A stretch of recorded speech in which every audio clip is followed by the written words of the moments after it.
Estamos aquí con Joaquín Moriche, VP de Entrepreneurship en Globant, una empresa multinacional que además tiene una trayectoria como emprendedor, como director de un montón de cosas, como Endeavor, ahora en Globant 3 años, experiencia llena de, aprendizajes. Tengo muchas ganas de preguntarte cosas en este mini podcast, porque se nos ha tirado el tiempo encima. Lo primero de todo, darte las gracias por favor. recibirnos. No sabes la ilusión que tenemos de estar aquí y de que nos empapes de todo ese recorrido y esa experiencia. ¿Qué te parece si para empezar contamos un poco esa experiencia que tuviste, ¿no? Que tú te lees un libro del mercado de valores, de la bolsa, te enamoras de ese mundo y andas persiguiendo, ¿no? El meterte en ese mundito, pero te encuentras con algo. Bien, primero felicitarlos por el espíritu que tienen, es muy lindo lo que están persiguiendo. Esa historia, voy a tratar de hacerla cortita, pero a los 16 a mí me recomiendan un libro, A Random Walk Down Wall Street, que es un libro de Malkiel. Es un libro que a mí me cambió, es un libro que me hizo enamorarme de la bolsa, es un libro que cuenta un poco cómo es el funcionamiento de la bolsa y de hecho tiene una comparación muy divertida que dice al final la bolsa es como un mono tirando dardos hacia un Wall Street Journal y básicamente tenés las mismas chances de ganar que un mono que tira dardos. Un poco a modo de broma. A partir de ahí yo dije, yo algún día quiero trabajar de esto. Y fue mi gran sueño y me preparé hacia eso. De hecho, cuando me tocó ir a la universidad, yo dije, yo quiero estudiar finanzas y en Uruguay no había una carrera de finanzas, con lo cual terminé haciendo economía, que era lo más cercano que me iba llevando hacia trabajar ahí. Después, cuando salgo a buscar trabajo, Uruguay estaba inmerso en una crisis muy grande, estuve un año buscando trabajo, terminé encontrando trabajo en otra industria, nada que ver, pero 4 años más tarde se me abre la oportunidad y termino en una oportunidad de trabajar por fin de asesor financiero. Ahora, todo ese sueño increíble se empezó a desmoronar porque me encontré en lo que personalmente identifiqué una industria bastante egoísta, muy money driven, en donde hay poco trabajo en equipo y todo lo que se hace se mide en dinero. Es decir, yo me junto contigo, me reúno con él, che, ¿cuánto de esta reunión, cuánto va a haber para mí, cuánto va a haber para vos? Y a veces hasta los intereses estaban como conflictuados. Muchas veces el interés mío estaba contrariado con el interés del cliente. Con lo cual todo lo que era una gran ilusión para mí, poder llegar ahí, poder haberme preparado y estar ahí, y se me empezó a desmoronar, y me di cuenta de que yo no era para esa industria. Es una industria de muchísimo dinero, es una industria que crece, es una industria que a mucha gente le va muy bien, pero por mi forma de ser no era donde yo quería seguir trabajando. ¿Cuál es el aprendizaje, si lo quieres deconstruir, de que te encante el libro de la bolsa de valores, que te encante ese mundo y luego encontrarte con ese muro, ¿no? Que representa pues, el egoísmo o ese tipo de características? ¿Qué aprendizajes sacas de esa comparación post-experiencia? Yo el gran aprendizaje que saco de ahí, y me acuerdo perfecto, es tuve la propuesta de la oferta de trabajo y yo las cuentas que hacía en mi casa era, esto es increíble, porque si yo consigo conseguir clientes por tanto dinero, voy a ganar tanto dinero al mes. O sea, mi principal driver para elegir el trabajo fue el dinero. Mi principal driver para elegir ese trabajo fue el dinero. Ese fue mi grave error. Después me di cuenta que el dinero, en ese momento tenía 28 años, el dinero no era todo lo que yo buscaba o lo que yo necesitaba en ese momento. Oye, paramos un momento. No sé en qué punto del vídeo estamos, pero quiero contaros que estamos compartiendo esta aventura con vosotros gracias a que contamos con los planes de HelloFly. ¿Por qué es posible? Porque con los planes mensuales de HelloFly podemos tener internet en más de 170 destinos, cosa que nos viene genial porque no sabemos dónde vamos a estar la semana que viene. Si te estás planteando empezar a viajar por el mundo o trabajar en varios países durante el mismo año, este plan es perfecto para ti. Lo activas una sola vez y con un pago mensual tienes internet ilimitado para compartir con tu ordenador y poder trabajar allá donde quieras. Hacer videollamadas, reuniones... Nunca el problema de internet había sido más fácil de solucionar. Te animamos 100% a que lo pruebes. Entra en la web de HelloFly, en la sección de HelloFly Plans y tienes un 10% de descuento con nuestro código CRAZY. Y por entender un poco más e intentar ponernos en tu piel en ese momento. Tú durante años idealizas un sector, idealizas un sueño, idealizas un estilo de vida que de repente consigues y se te cae, se te desmorona, notas que se ha deshumanizado totalmente y como que ¿Cómo es esa sensación de repente darte cuenta, en plan, este sueño no era realmente mi sueño, ¿cómo busco ahora otro? Yo me imagino ahora mismo que, a veces lo pienso, me lanzo a dar la vuelta al mundo con Lucas. Imagínate que uno de los dos de repente se da cuenta de que no es su sueño y llevamos años persiguiéndolo. ¿Cómo procesas eso y cómo das el siguiente paso a otro lado? No, a ver, yo primero con mucha resiliencia, sin duda, porque uno también lo que se tiene que dar cuenta es, che, esto que siempre perseguí y me estoy dando cuenta de que no lo estoy disfrutando, empecemos a matar un poco esa ilusión y empecemos a construir una nueva ilusión. Me parece que es lo primero que hay que hacer. Y lo segundo es, por ahí algo que vos creías a los 16, 18 años que era lo que buscabas y después 10 años más tarde te das cuenta que no, también tenés otra madurez y te das cuenta que es momento para pasar a otro nivel o a otra etapa. Que ahí es donde entra Endeavor, ¿no? Después del aprendizaje que dices, del dinero. Correcto. Ahí la historia de Endeavor es una historia muy linda porque yo salía de haber tenido una experiencia emprendedora que tuvo sus altos y bajos, pero básicamente en determinado momento ese emprendimiento yo decido hacer un exit y salir de mi emprendimiento y me encontré con una organización en un diario que buscaban a alguien, que buscaban un rol. Y postulo porque básicamente ahí me di cuenta que mi principal driver no era el dinero. Yo incluso estuve dispuesto a bajar mi ingreso para entrar en Endeavor. Pero básicamente lo que yo buscaba en ese momento era el desarrollo profesional, era rodearme de gente mucho más inteligente que yo, gente de la cual pudiera inspirarme, aprender. Y Endeavor fue fantástico. Endeavor fue un lugar en donde aprendí más que un MBA y además me pagaban. Y lo disfruté de una forma increíble. Si tuvieses que deconstruir las 3 cosas que te dio como para decir que era más que un MBA y que además te pagaban, ¿qué características tenía, ¿no? Ese ecosistema donde te metiste o tareas que tenías que realizar que te hizo explotar como... Mira, a mí hay una cosa que siempre admiro de Endeavor, que es tú tenés la posibilidad, siendo staff de Endeavor, tenés la posibilidad de sentarte en una sala como esta. De un lado tenés un mentor, que es una persona que tiene muchísima experiencia y con una generosidad gigantesca, porque no cobran nada los mentores, y se sientan del otro lado con un emprendedor que claramente tiene una idea que tiene potencial escalable y entre ellos dos empieza a surgir una magia increíble. Porque el mentor, de forma absolutamente desinteresada... O sea, todo lo contrario al wealth management. Exactamente. Aconseja a estos emprendedores, que en muchos casos están recién empezando o en otros casos ya empezaron, pero básicamente están como trancados, tienen ciertos desafíos y son los mentores los que los ayudan a destrancar esos desafíos. Y ves esos emprendedores crear desde la primera fila, los ves crear compañías increíbles. Compañías como Globant, compañías como Mercado Libre, compañías como Pedido Ya en Uruguay, dLocal en Uruguay, Nowports, compañías que terminan siendo unicornios y mucho más allá. Qué barbaridad. Y verlo, insisto, de primera fila, ver cómo toman decisiones, cómo se equivocan, cómo se frustran, pero al mismo tiempo cómo construyen y cómo terminan construyendo compañías gigantescas.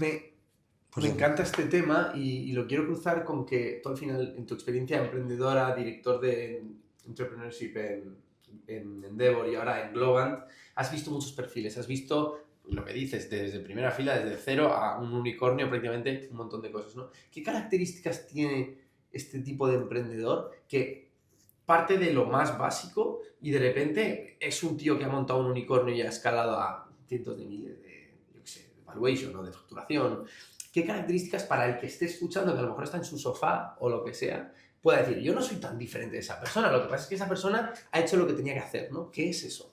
Primero, a mí lo que me gusta de esto es las personas son de carne y hueso, son como nosotros al final del día, ¿no? Todos terminan haciendo las mismas cosas que nosotros. Yo creo que hay 3 características que destaco mucho que son, primero, tener claro un propósito, tener claro para qué quieren hacer una compañía. No es solamente crear un producto o crear una compañía para hacerla crecer y hacerse millonarios.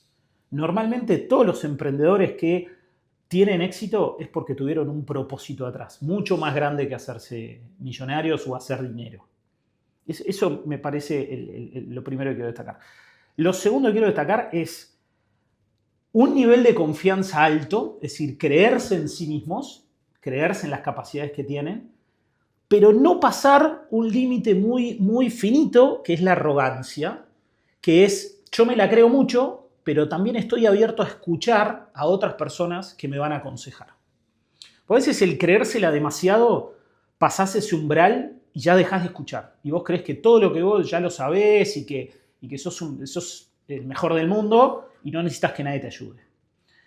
Y ahí hay un balance muy importante, ¿tá? Porque justamente Endeavor lo que te da es espacios en donde muchos mentores, muchos expertos te dan consejos y tú tenés que tener la claridad de cuáles de esos consejos vas a aplicar y cuáles no. No significa que tengas que aplicar todos, pero es importante que muchos de esos sí los apliques, sobre todo porque hay gente que ya pasó por tu lugar y ya se dio varios golpes. Entonces es muy finita esa línea y no es tan fácil de encontrar, ¿tá? A veces encontrás gente que no se la cree nada y está muy por debajo, hay gente que encontrás que se la cree demasiado y no escucha, y cuando encontrás ese equilibrio, para mí eso es un punto ideal. Bueno. Y al mismo tiempo eso es clave también para atraer gente, porque un emprendimiento vos no lo hacés grande solo, tenés que crear equipo. Para crear equipo tenés que traer talento, y ese talento lo quieren muchas personas, lo quieren muchas organizaciones. Vos tenés que convencerlo. Entonces, eso es clave en esas personas, en los founders, que puedan capturar, cautivar esas personas para que formen parte de su equipo y no el equipo de otros. Y por el otro lado, ¿dónde ves el mayor fallo? Tú que has visto muchísimo emprendimiento y que ves esas grandes características para tener éxito, aparte de muchas otras, ¿dónde ves el gran fallo? En la ejecución. En la ejecución. Sí, en hacer las cosas. Vale. ¿Pero por la velocidad o por la forma de hacerlas? No, en hacer las cosas. O sea, yo lo que muchas veces veo en los emprendedores es en distintas etapas. Primero, tengo una idea. Bueno, contámela. No, porque me la vas a robar. Si no la contás, va a ser difícil que la gente te ayude. Pero además, no te quedes solamente en la idea. Tenés una idea, contásela a 3 personas que te den 3 consejos y al otro día empezás a ejecutar. Empezás a hacer algo para empezar a construir esa idea.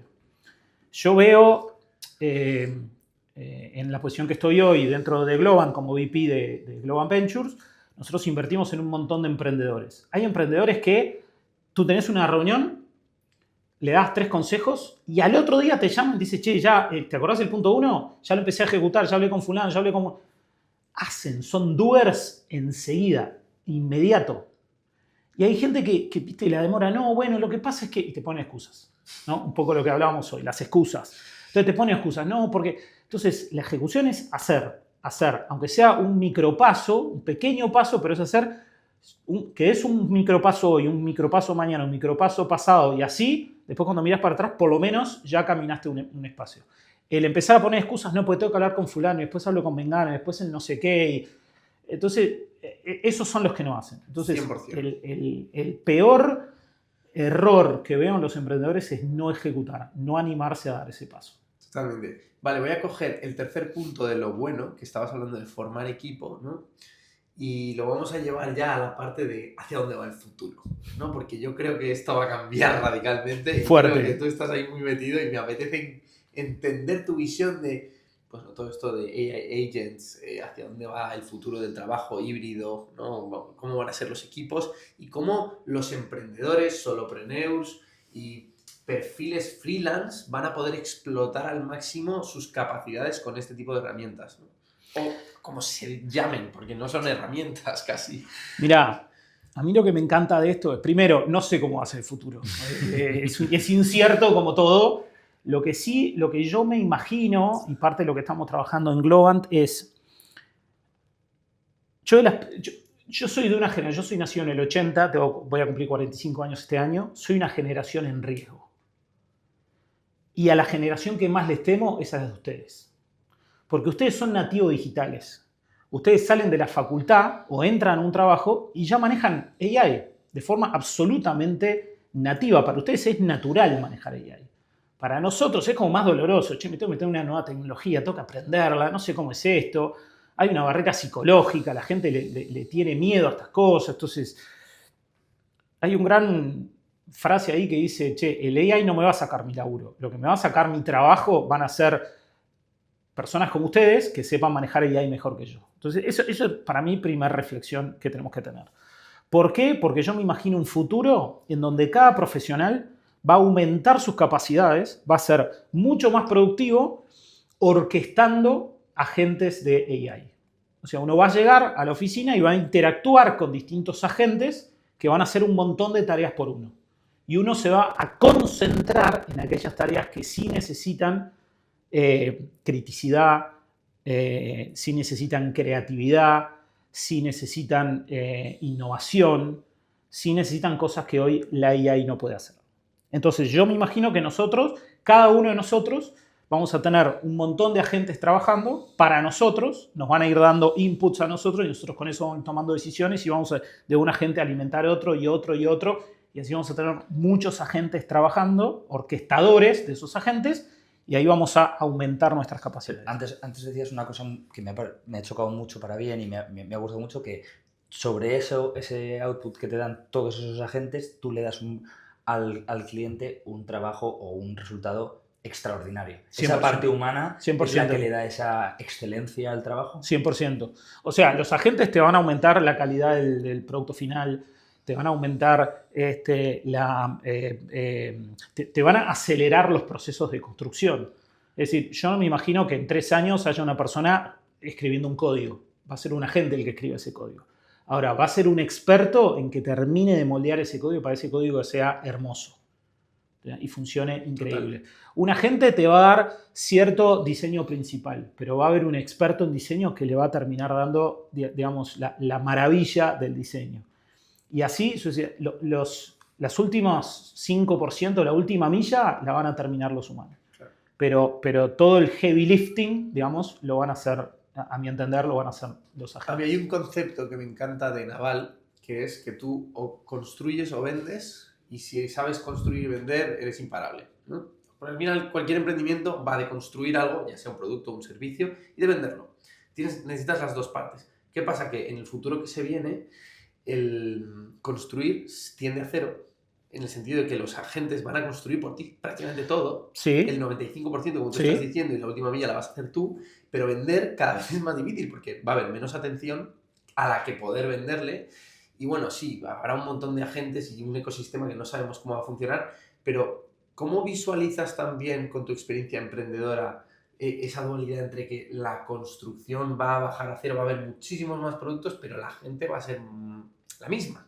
Entonces, ¿qué va a primar? Yo ahí tengo varias apreciaciones. Primero, la construcción para mí va a ser clave generar productos de alta calidad. Porque si todo lo hacen los agentes, vas a terminar comoditizando los productos. Y eso me parece que no va a ser así. Me parece que los productos extraordinarios, ¿por qué son extraordinarios? Porque tienen la intervención humana que lo hacen extraordinarios. ¿Sí? Entonces, hay un producto que va a tener un diseño increíble que va a ser de una intervención humana.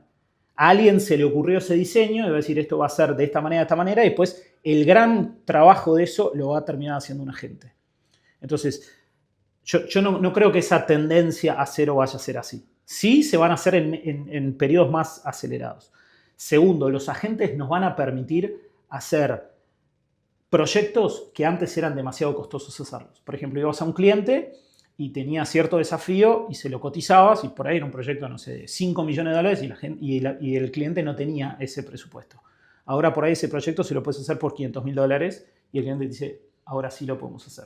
Entonces se van a habilitar. Por eso yo creo que el mercado se va a agrandar, no se va a achicar.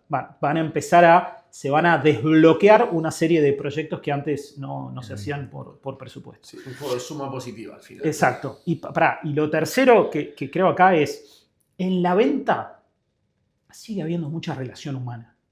¿Está? Y la inteligencia artificial no va a sustituir, por lo menos, lo que yo creo que por lo menos en los 3-5 años que vienen no va a sustituir la relación humana. O sea, la posibilidad de conectar, de sentarte, de tomar un trago y hablar, y como la conversación increíble que tuvimos nosotros, eso una inteligencia artificial no lo va a lograr. Generar conexión, generar empatía, generar simpatía por una persona, reírte, y decir, yo confío en esa persona porque lo miro a los ojos, eso un agente o la inteligencia artificial no creo que Qué bueno. No, 100%. A ver, esto es bastante... ¿Tú tienes preguntas? Yo no me quiero ir, ya tenemos poquito tiempo, pero no me quiero ir sin preguntarte Para ponerte un poco en contexto, en The Crazy Mile, lo que queremos hacer y vamos a hacer es reinventar el concepto de la palabra locura, que se entiende como algo malo, algo que no debes hacer, algo que es erróneo, y nosotros pensamos que perseguir tu locura es lo que le da sentido a la vida. ¿Cuál es tu próxima locura? Qué lindo. Relacionado a esto, la fundadora de Endeavor habla de crazy as a compliment. De hecho, tiene un libro que se llama Crazy as a Compliment, porque a ella le dicen la chica loca. Cuando ella quiso crear Endeavor, fue a convencer a un argentino y le pide ahí de la nada un cheque de $100.000, y el argentino lo mira a un colega que tenía y dice, esta chica está loca. Y a partir de ahí le llaman, Linda Rottenberg le llaman la chica loca. Con lo cual creo que la locura, mi mujer es psiquiatra, la locura tiene todo un componente de salud mental, pero también tiene todo un componente de lindo y de que tenemos que preponderar. Yo creo que hay que perseguir la locura de cada uno. Yo creo que mi próxima locura va a estar en AI. Estoy cada día más enamorado de AI, creo que está abriendo oportunidades increíbles. Es más, el otro día estaba con mi señora y yo le decía, hay que aplicar AI, ella es psiquiatra, y básicamente hoy el AI te permite abordar ciertas cosas que antes era muy difícil. Entonces yo le decía, por ejemplo, una persona que está viviendo una crisis de salud mental, por ahí en Uruguay tiene que llamar a lugares en donde o te atienden mal, muchas veces te atienden bien, pero a veces te atiende alguien mal, o no te atienden, o te dejan esperando 20 minutos porque tienen los call centers totalmente desbordados. Y a veces 20 minutos, una persona que está sufriendo una crisis de salud mental es mucho tiempo. Entonces, poder tener una inteligencia artificial bien estructurada, bien montada, bien probada, que pueda ayudar en esos primeros minutos a calmar a esa persona, puede llegar a ser un valor increíble. Totalmente. Desde el punto de vista social. Entonces, yo creo que el AI viene a cambiar el mundo para bien.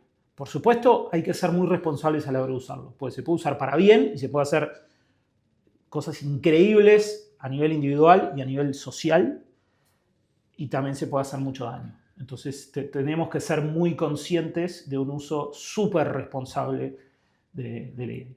100%. Bueno, qué broche para acabar, más Total, magnífico. Y para terminar, último broche, ¿cuál es tu mensaje al mundo? ¿Cuál es tu mensaje a esa persona que tiene que perseguir una locura, que la está persiguiendo? Si tuvieses que resumir en un par de líneas. Joaquín Moritz, mensaje al mundo. No, a mí me gusta lo que están haciendo ustedes, que es un lindo mensaje, que es, tuve un día una idea y se cuestionaron ustedes, todos nos cuestionamos, che, ¿lo hago, no lo hago? Cuestionarse a sí mismo, ¿lo hago, no lo hago? Y entre dos amigos, darse manija, le decimos nosotros en Uruguay, darse coraje y decir, vamos a hacerlo, es lo que hay que hacer. Se necesitan más coraje y animarse a dar el paso y animarse a romper esos miedos, esas barreras psicológicas y animarse a ejecutar. Hay que ejecutar. En la ejecución nos vamos a equivocar, sí. Nos va a doler, sí. Pero créanme que del dolor y de la ejecución uno va a sacar muchísimo crecimiento. Mil gracias, Joaquín. Un placer, muchachos. Muchísimas gracias y éxitos por todo lo que nos has contado. Esperemos que os haya encantado y nos vemos en el próximo episodio de Crazy Mile. Let's go.